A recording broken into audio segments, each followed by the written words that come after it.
If you found yourself wondering why your back hurts, your hips feel stiff, and your shoulders ache, and your recovery takes longer than it used to, you are not imagining it. And you're not broken. There are real reasons many women experience more pain during perimenopause. Today, I'm going to explain what's happening and what you can do about it.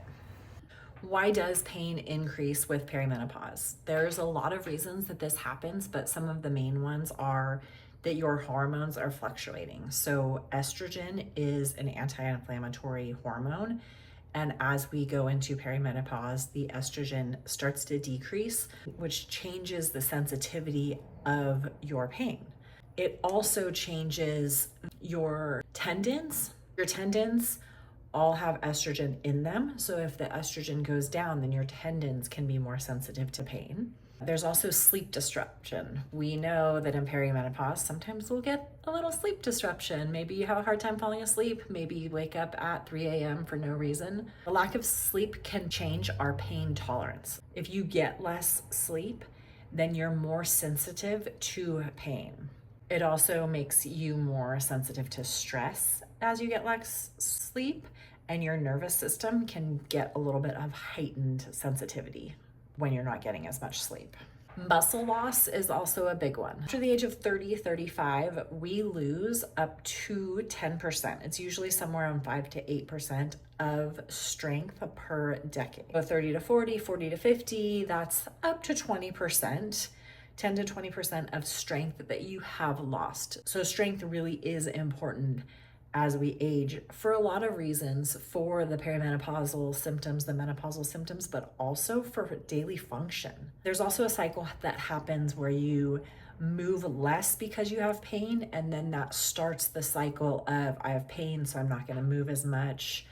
Then I have more pain because I'm not moving as much. It's this whole vicious cycle that happens.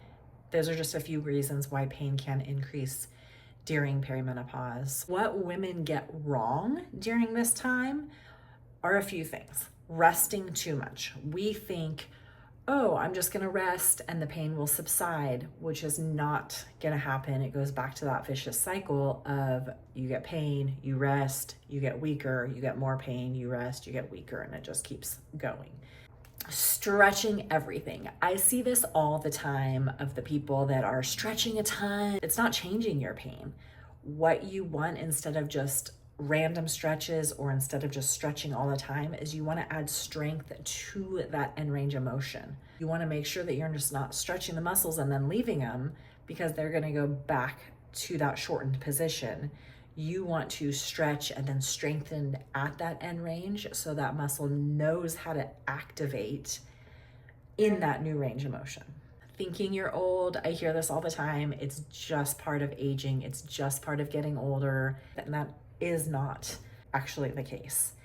There is a ton of research out there that you can gain strength at any age. Even if you're 100 years old, if you start doing something about it, you can gain that strength, you can get better, your function can get better, and your pain can decrease.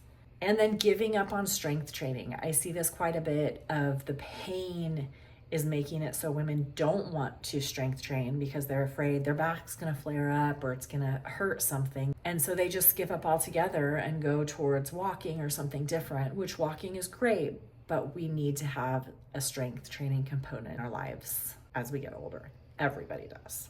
So what does actually help? Quite a few things. Mobility is a big one. So not just stretching, but strengthening at that end range, strengthening through your full range of motion. Movement, general movement. A lot of times just going on a 5-10 minute walk to loosen things up, to get your blood flow, to get your tendons active and moving and blood flow through there. Oftentimes a good thing to do. Short walks throughout the day, keeping moving. Strength, we have talked quite a bit about strength, but strength is a key component for longevity, for aging, but also especially within this part of our life where our hormones are fluctuating.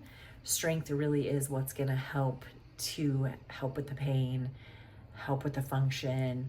We continue on the path of prevention and muscle gain as we get older.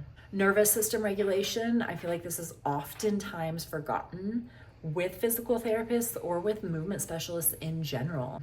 If we have had pain for more than 3 months, it changes the way our brain perceives pain. So as part of any program or any part of your rehab process is to look at your nervous system. Are you heightened? How do we continue to calm your nervous system, which is going to play a role in pain sensitivity. So if we can calm your nervous system, you are not going to be as sensitive to pain. The last piece of what we can do about it is the progressive loading. A lot of times people get in this place where they don't change their weights. They don't go heavier. They don't load because they're fearful of their back hurting, having pain. If they lift heavier, if they go a little bit heavier. But there are things that we can do to progressively load from where you're at right now.